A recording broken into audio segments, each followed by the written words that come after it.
This is our country. There is free press. There's this. That is an excellent job. But the reporter that did that and the journalist that did that was ignorant. Ignorant because they do not know the higher, dirty dimension of the game. That's why some of us, when it was happening, we laughed. But some of the security chiefs in this country, some of us spoke to them. It might interest you to know that some journalists in Nigeria are not patriotic. No, some are, some are, some are not. Some are not. Some do not even believe in this country. I know. Some are working against the progress of this country. That I know. Some yes. are in the payroll of some of the people destroying this country. That is a fact. And they will never report anything positive about Nigeria. I will come to that. Thank you. Continue. I will come to that. Now, Babangida left. General Abacha came to power. When General Abacha came to power, numerous things happened. First of all, he was also confronted by IMF, World Bank, and some of these instances on the same issue that led to the failure of General Buhari when he was military head of state, currency devaluation. General Abacha now fought to say, instead of that, we shall establish economic council that is strong and big enough, and we will comply based on practicality. Naira was tagged, everybody knew, to 82 in black market, 22 in official rate. That was the first time Abacha shot himself on the foot. The second, Abacha now didn't stop there. He said, there are opportunities open for us to create LNG for Nigeria and for Africa. A source, correct. A source for us to fall back to as a rich country that is blessed. Abacha shot himself, number 3. Second, Abacha had an option to allow all the refineries to die. So there will be importing oil. Abacha refused. It was in this process, I will tell you something here, that is my own experience. One of the GMDs ran to me in the night and said, and I quote, my life is in danger.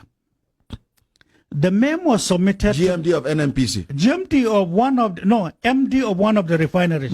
He came to me, he later became GMD. He talked to. He said I should save him. What? He said there are some certain forces from the Ministry of Petroleum and NNPC itself that have submitted memo to the president. He said everything in that memo, all the hundreds of millions of dollars are lies. How? He now come to tell me.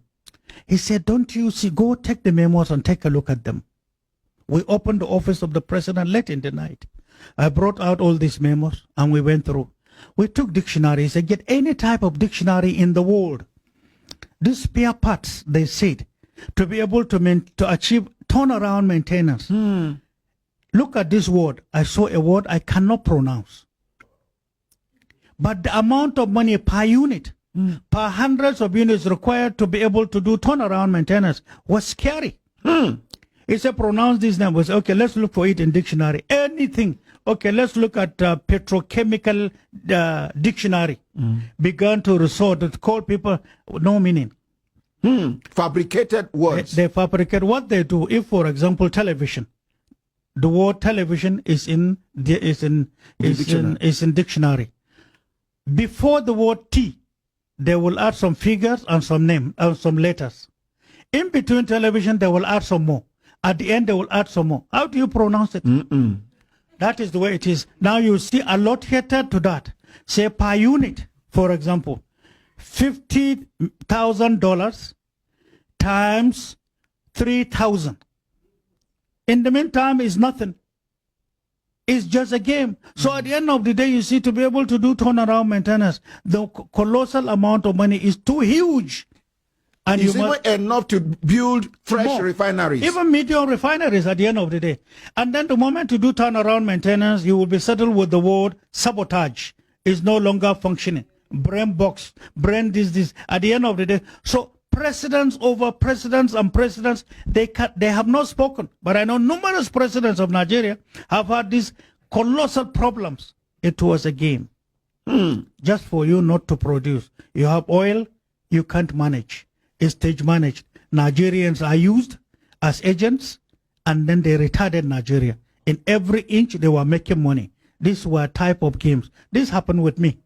Now, another thing was the issue of Vision 2010. After Abacha left, was halted. He couldn't go. PTF was halted. It couldn't go. The issue of plan for dredging were halted. These were to make Nigeria great. Abacha was now abused, called names, they terminated him. Up to now, they are abusing him. So, but to dig deep into the real tenure of the history of the government is today an offense. Many newspaper houses will not accept. Many journalists will not accept. They have already the old literature in their minds formed, and this is the way it was. Now, 1999 to 2007, Jonathan came to power. Correction, 1999, there was a government. But rather than allowing the turnaround maintenance, now democracy, this democracy we are talking about, rather than building more refineries, even if they are medium, something devilish was introduced. It is called subsidy. The same thing Tafawa Balewa rejected and Dick. The same thing Murtala rejected. The same thing Gawon rejected that gave birth to their exits now was reintroduced in a bigger manner, in the dirtiest manner. At this time, some new additional types of bunkering were introduced in Nigeria, which is the type Channel newspaper just discovered oil theft lately. It's an old thing. There are too many in thousands and thousands in your onshore, offshore locations where you have your riches. Nigerians are far away from knowing this. So, that came to the fore. The subsidy continued till this moment. And then refineries were stopped from working. But importation was the order. Now this continued until President Jonathan came. President Jonathan came and Okonjo-Iweala took it upon herself, knowing the colossal of money being spent as Minister of Finance. Out of patriotism, out of love of Nigeria, knowing the resources we have, she stood her ground. What happened to her? Her parents harassed, her mother kidnapped. She had to keep quiet. Subsidy had to continue. All the rallies we have had on subsidy, the elites involved are taking money to get it promoted. And nobody could stop it. The government of the day, President Buhari, in one of his promises, campaign promises to Nigerians, is what? Stop subsidy. He said so. And then the major question he asked in one of his campaigns is, who is subsidizing who? When we get there, we'll sort it out. He has been here 7 years plus, subsidy is getting stronger. The question is whose investment is the subsidy? Who is killing the refineries? You are now discovering more oil in Northeast. What is to come? There are already investments going on another type first of bunkering. Another type, bunkering on land, away and far away from sea. We are going to see something, unless we have a leadership that care for Nigeria, that will carry Nigerians along, that will get Nigerians educated, that will create a barrier from this monster and the managers of the monster at home and outside. We are in for a very big problems. And so the tiny little peanuts they are being given, many of our elders, many of those who are opportunistic, they found themselves in places, whether as civil servants or as politicians, are the problems of this country, not the majority poor who don't even know what is going on. Another, this is as at today. Now the question I'm talking about, this is concerning oil only. Oil that we have and Northeast in Nigeria. Northeast, to start with, designed by God Almighty, is the richest part of Africa. Nobody, no part of Africa is as rich as Northeastern Nigeria. Anything on Eastern Nigeria is rich. Southeast, the amount of stones, the amount of oil and gas, coal and gold are enormous. People don't know. You see in Southeast, even this red sand you see, that in the ancient day, when people get married, they take the red sand and adorn their huts. It's gold. Gold? Yes. Chinese are taking it today in hundreds of thousands of containers. They are taking it to the sea. You don't have the machine to refine it. But for how long have they been doing that? And at any time you ask, they say, no, we are taking your son to prepare fertilizer for you. And then immigration, custom, and police every day. That's why Custom, if they are to talk to at the departure point, in all our seaports, Port Harcourt, Calabar, Warri, Tinkan Island, Apapa Port, ask custom. All these things they are taking out. What excuses were they given?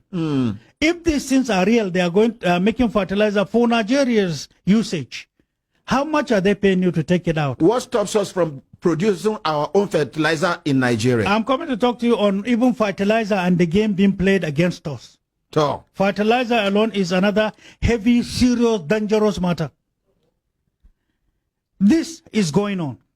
Unabated, hundreds of billions of dollars are being made. This country is rich as it is, becoming impoverished every day. I give you an example before I go into agriculture, fertilizer. The budget 2022 is a budget of deficit. No leader can look at it and go by the yardstick of management of economy of any country to say the provisions in that budget is what you will use, and then there will be succor for Nigerians when 2024 comes. It will be a big problem to manage 2023 with that budget. There will be a lot of social problems. That's why we, on our own and out of patriotism, now decided to look at Nigeria from outside, from electronic means openings. Nobody gave us one kobo. But there are foreigners who care for Nigeria. There are institutions who care for Nigeria around the world. They receive us. We have data. you have data. We have data. If you give me opportunity, I know how to create hundreds of billions for Nigeria with ease. And if we are settled as commander-in-chief, I guarantee you, mark this statement, record this, and air it to everybody. Tell them, I say I know how to create trillions, 2.7 trillion per annum using what God has given us, using international market, minus the unseen hand that have been destroying us since 1956. There is a game. God didn't consult any of us to say, I'm creating you a Nigerian. God didn't consult us to say, I have given you these resources. He subjected us to come as Nigerians to face trial. Trial to know who we are, where we are, and what to do with it. How come we are rich, we don't care for ourselves? How come the poorest poor are being regarded and counted with us as Nigerians? How come we be this rich